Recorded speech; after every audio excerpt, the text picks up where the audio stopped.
New ইয়র্কের Jackson Heights থেকে আপনাদের সঙ্গে আছে আমি খালেদ মুহিউদ্দিন। সংস্কার নিয়ে আলোচনা এখনো চলছে, কারণ সংস্কার এখনো রয়েছে, আলোচনা পড়বে। তবে দাবি দাওয়া নিয়ে উত্তাল হয়ে আছে, মাঝে মাঝে উত্তাপ ছড়াচ্ছে রাজপথ, মাঝে মাঝে উত্তালও হচ্ছে।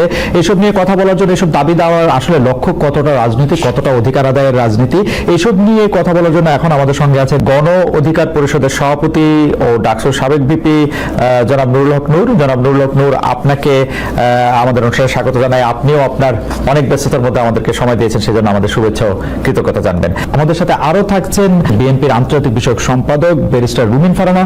ব্যারিস্টার ফারহানা, আপনাকে আমাদের অনুষ্ঠানে স্বাগত জানাই। আপনি আমাদের সাথে যুক্ত হয়েছেন, সেজন্য আমাদের শুভেচ্ছা ও কৃতজ্ঞতা জানবেন। আমরা অনেকগুলি বিষয় নিয়ে আজকে কথা বলতে চাই, সেই জন্য ছোট ছোট করে কিছু প্রশ্ন একবারে করে ছোট ছোট করেও কিছু উত্তর দিতে চাই। প্রথমে আপনার নুরুল হক নূর, আপনার কাছে যেতে চাই। আপনাকে আমরা সম্প্রতি পটুয়াখালী ৩ আসনে রাজনৈতিক কর্মসূচি চালাতে গিয়ে স্থানীয় বিএনপির বাধার মুখে আপনি পড়েছেন। বুঝাতে চেয়েছেন যে আপনি যেভাবে বলবেন সেইভাবেই তাদের চলতে হবে, এইরকমটা কেন? আসলে বিএনপির উপরে আপনি দায় দিয়েছেন, বিএনপির লোকজনের সাথে বা বিরুদ্ধে আপনি কথা বলেছেন, এবং আপনার মতো করে আপনি এটা পরিচালিত করতে চেয়েছেন, সেটা কেন? মানে ইজ ইট লাইক জনাব নুরুল হক নূর? বিএনপির একজন স্থায়ী কমিটির সদস্যকে জানিয়েছিলাম যে এলাকায় এই পরিস্থিতি ঘটবে এবং হতাহতের পরিস্থিতি ঘটতে পারে, কাজে আপনারা তাকে থামান। আমি আমার এলাকায় প্রোগ্রাম করতে পারবো না, আওয়ামী লীগ আমলেও তো আমাকে এইভাবে বাধা দেয়নি। এমনকি ওই দিন সন্ধ্যায় চর বিশ্বাস, আমার নিজের ইউনিয়ন, সেখানে বাজারের পাশাপাশি দুটো মিটিং হচ্ছিল, বিএনপির একটা মিটিং, আমাদের দলের একটা মিটিং, সেখানে চেয়ার সরাসরি হয়েছে, হাতাহাতি হয়েছে। সেইটি একটা মিথ্যা বিভ্রান্তি ছড়িয়েছে যে বিএনপির অফিসে গণ অধিকার পরিষদের লোকেরা ভাঙচুর করেছে। এই অভিযোগ তুলে গলাচিপা 10 দিনের 2 উপজেলায় আমার 17টি অফিস ভাঙচুর করেছে, রামদা দিয়ে কুপিয়েছে, ব্যানার ফেস্টুন পোস্টার গুলো ছেড়েছে। আমি বিএনপির শীর্ষ নেতাদেরকে বলেছি আপনারা একটা নিরপেক্ষ তদন্ত করুন, কিন্তু দুঃখজনক এই গত কয়েকদিনও এখন পর্যন্ত একটা তদন্ত আমি দেখি নাই। আপনার কাছে কি কিঞ্চিত মনে হয় জনাব নূর, আপনার কাছে কি কিঞ্চিত মনে হয় যে আপনার প্রতি যে বিএনপির ভালোবাসা সেটা একটু কমেছে?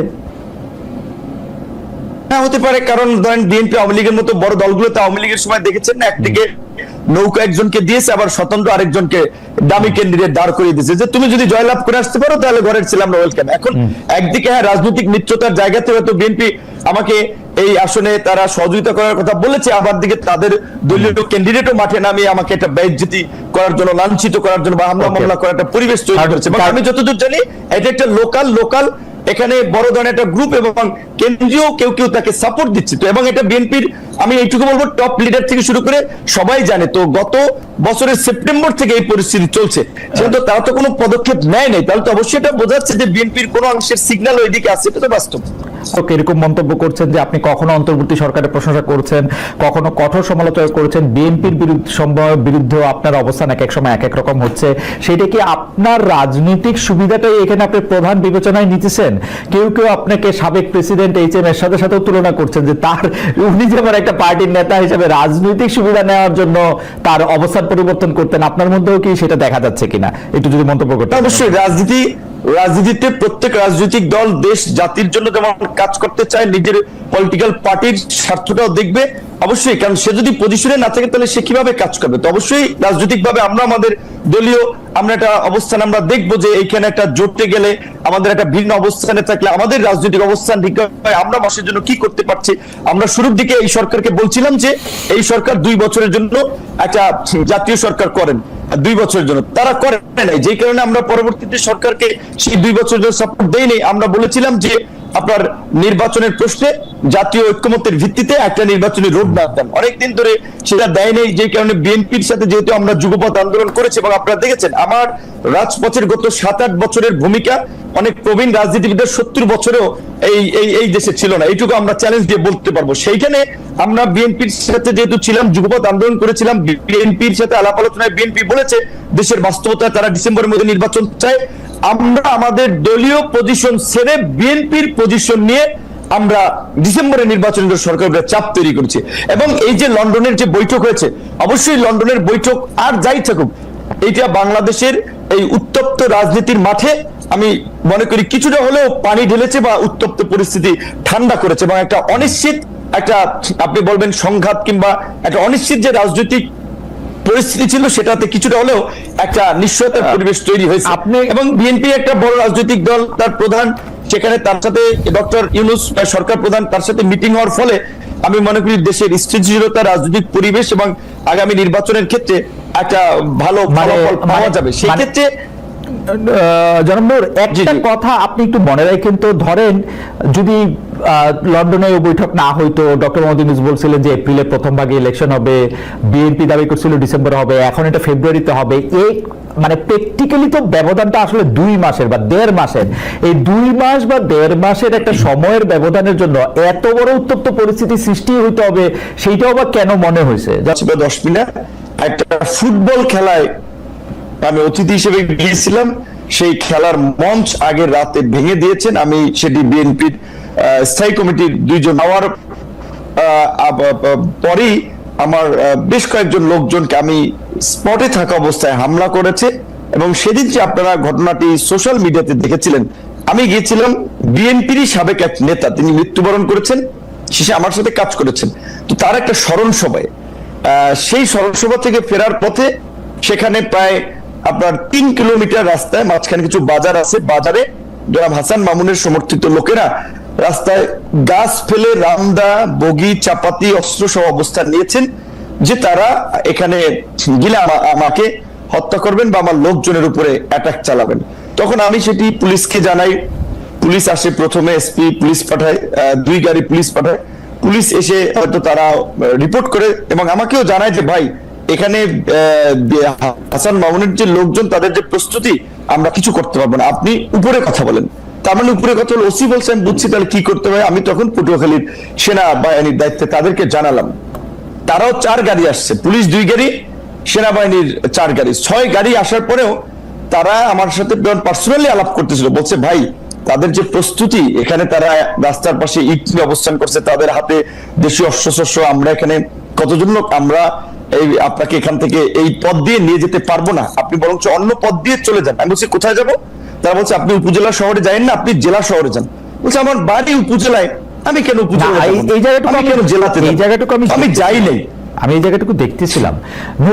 আমি কিন্তু ঘটনা, আমি সেটা বলছি, আমি শেষ করছি, আমি যেটা বলবো, জি বলেন। হ্যাঁ, আমি বলছি যে শুনেন, যখন রাত্র আপনার 2:15 বাজে, 2:15 রাত্র, তখন পর্যন্ত তারা আমাকে বিকল্প পথে পাঠাতে চায়। আমি বলছি কেন, আপনারা এই আর্মি আসছেন, পুলিশ আসছেন, নির্বাচন হয়নি, এখনই যদি এইভাবে পরিস্থিতি হয়, আপনাদেরকে জিম্মি করে, আপনারা যদি, বিএনপির অনেক গ্রুপ আছে এখানে, বিএনপি একটা বড় দল, সাবেক এমপির গ্রুপ আছে, অন্য আরো নেতা আছে, এখানে একটা গ্রুপের লোককে যদি আপনারা কন্ট্রোল করতে না পারেন, আমি একটা জাতীয় নেতা, একটা দলের সভাপতি, এখানে বিএনপিও তার নেতা কর্মীদেরকে অফিসিয়ালি চিঠি দিয়ে আমাকে সহযোগিতা করতে বলেছে, সেখানে বিএনপির একটা ছোট্ট গ্রুপ, তাদেরকে আপনারা এই নিবৃত্ত করতে পারবেন না, তাহলে আপনাদের নিরাপত্তার দরকার নাই, আমি বাঁচি মরি, আমি আমার মতো যাই।